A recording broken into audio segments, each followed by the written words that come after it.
Well, Congress has given the State Department until tomorrow to decide whether to label the ISIS slaughter of Christians in the Middle East as genocide. For many Americans, the decision is simple, but the Obama administration has been hesitant. Jennifer Wishon has a story. Father Douglas al-Bazi kept this bloody shirt as a reminder. The Iraqi Christian was wearing it when ISIS terrorists kidnapped him on his way to church. They used to put, for example, pistol in my head, handed it time, and just they click. The torture continued for 9 days. They used the hammer to broke my teeth, my nose, and my back. Despite beheadings, crucifixions, and driving Christians away from lands they've occupied since Jesus walked on earth, State Department lawyers are reluctant to call this murder and persecution genocide. The government asked several Christian groups to collect evidence.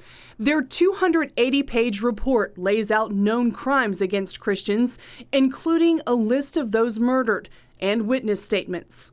It includes this menu ISIS produced for men interested in buying Christian or Yazidi slaves. 200,000 dinars buys a child aged 1 to 9. And the rules?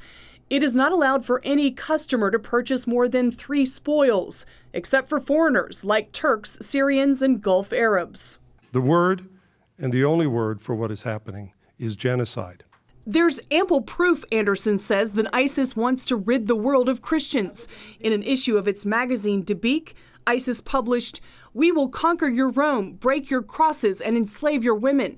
If we do not reach that time, then our children and grandchildren will reach it, and they will sell your sons and grandsons as slaves at the slave market." The Obama administration says it doesn't want to act hastily in the Middle East, but in this case, the president would be following.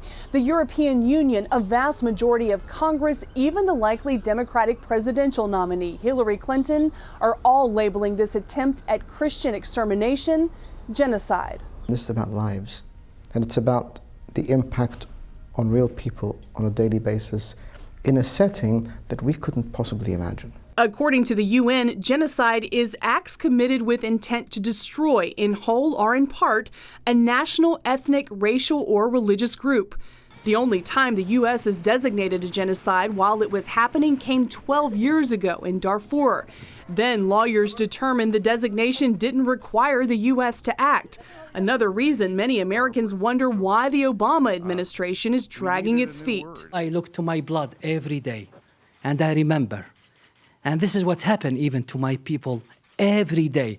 He's fortunate he's alive to remember, unlike so many of his Middle Eastern brothers and sisters in Christ. Jennifer Wishon, CBN News, the White House.